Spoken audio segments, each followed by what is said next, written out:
September 10, 2023, Adlawng Domingo. Ang unang pagbasa. Pagbasa gikan sa basahon ni Propeta Ezekiel. Busa ikaw, utaw, gipili ko ingon na magbalantay sa nasod sa Israel. Ang ipasulti ko kanimo, mao'y imong isulti kanila, agik pasidaan. Kung muingon ako sa usa ka taong dautan, mamatay kagayod. Ug unya, wala mo siya pasidani sa pagbiya sa dautan niyang buhat. Mamatay siya nga makasasala. Apan, ikaw ang paningnan ko sa iyang kamatayon. Apan, kung gipasidan-an mo ang makasasala sa pagbiya sa dautan niyang binuhatan, apan wala niya kinitagda, mamatay siya nga makasasala. Apan, wala kay tulubagon. Ang pulong sa Ginoo. Salamat sa Diyos. Salmo Responsorio. Kun karon makadungog kamo sa iyang tingog, ayaw patig-aha ang inyong mga kasing-kasing. Umari kamo, awitan ta nga malipayon ang Ginoo. Isang ta ang bato sa atong kaluwasan. Yukbuan ta siya uban sa pasalamat. Awitan ta siya nga malipayon ug mga salmo. Kung karon makadungog kamo sa iyang tingog, ayaw patig-aha ang inyong mga kasing-kasing.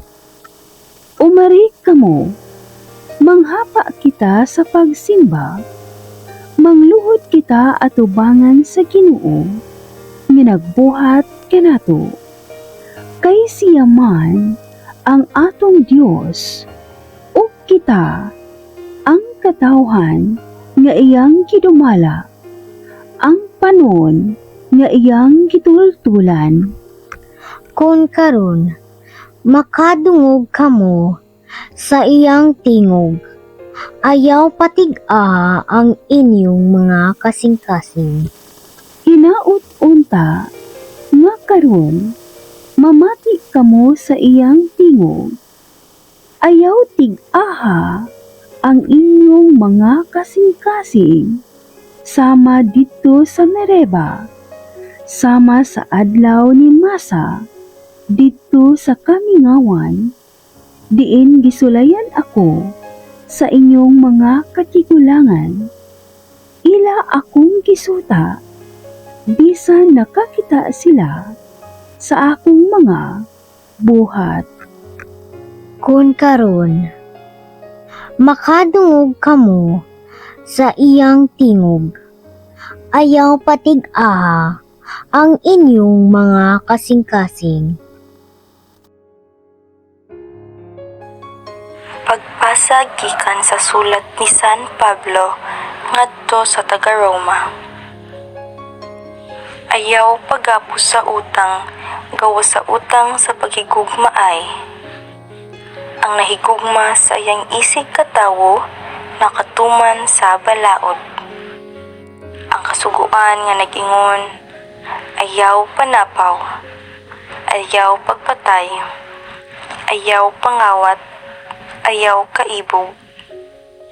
Kining tanan ug uban pa nalangkob sa usa ka sugo. Higugmaa ang imong isig katawo sama sa imong kaugalingon.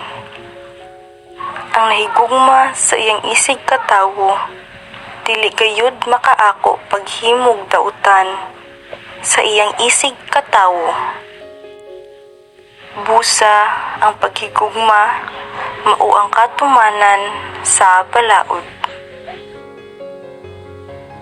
ang pulong sa Ginoo. Salamat sa Dios. Pagbasa gikan sa santos nga ebanghelyo sumala ni Mateo. Si Jesus miingon ngadto sa iyang mga tinun-an. Kung ang imong igsuon makasala kanimo, adtua siya ug pakit-a siya sa iyang sayop. Apan himua kini nga kamurang duha. Kung mamati siya kanimo, magkauli ang inyong maayong kabubuton. Apan kung siya dili mamati kanimo, pagdalag usa o duha ka tawo aron ang matag sumbong kapamatud-an sa duha o tulo ka saksi. Sumala sa giingon sa kasulatan. O kung dili gayud siya mamati kanila, isulti ang tanan ngadto sa simbahan. O kung dili siya mamati sa simbahan, isipa siya nga usa ka langyaw o kobrador sa buhis. Og busa, sultihan ko kamo, ang inyong idili dinhi sa yuta, idili usab didto sa langit. Ug ang inyong itugot dinhi sa yuta, itugot usab didto sa langit. Ug sultian ko pa gayud kamo, kung duha kaninyo dinhi sa yuta, magkauyon, pagpangayo bisag unsang butanga, kini ihatag kaninyo sa akong amahan nga atua sa langit. Kay kun may duha, kun tulo, nga magkatigom sa akong ngalan, atua ako uban kanila. Ang Ebanghelyo sa Ginoo. Daygon ikaw, o Kristo. Mga pag-ampo sa katawan. Ang Dios kanunay nahinangop kanato ug nagpatalingog siya sa atong mga pag-ampo. Mag-ampo kita alang sa mga panginahanglan sa atong simbahan o sa atong kalibutan diha sa pag-ingon.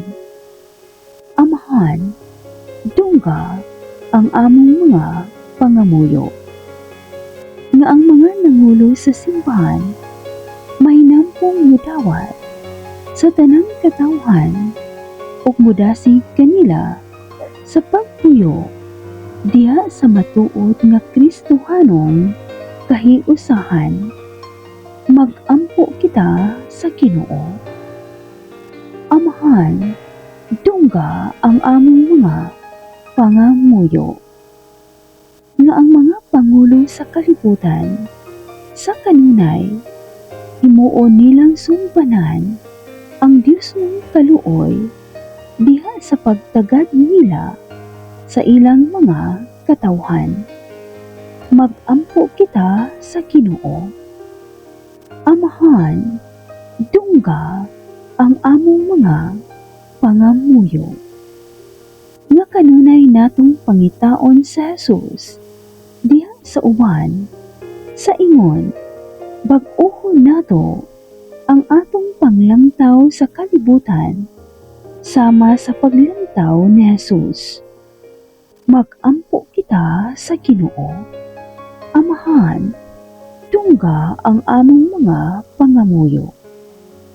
Nga ang tanang masakiton na nag-antos, nabukatan sa palas-unon ug nagpangutan, makasinati sa makaalim nga gugma sa Dios diha sa ilang kinabuhi. Mag-ampo kita sa Ginoo. Amahan, dungga ang among mga pangamuyo. Nga imong untang isipon nga takos ug mapuslanon alang kanamo nga ang halangdong Theopilo kamumot mabayaw na ngadto sa altar sa mga santos. Mag-ampo kita sa Ginoo. Amahan, dungga ang among mga pangamuyo. Nga ang mga matuhuong nihalina makadawat sa ilang ganti ang kinabuhing dayon dito sa langit nung gingharian. Magampo kita sa Ginoo. Amahan, dungga ang among mga pangamuyo. Maluluyong Diyos, ang among mga dalunggan makapati unta sa imong pulong ug ang among mga baba mumantala sa among pagtuo. Pamatia ang among mga pag-ampo aron mamahimo kaming ilhanan sa imong mga panalangin ngadto sa tanan nga among mahimamat. Kini among gipangayo pinaagi ni Kristo among Ginoo. Amen.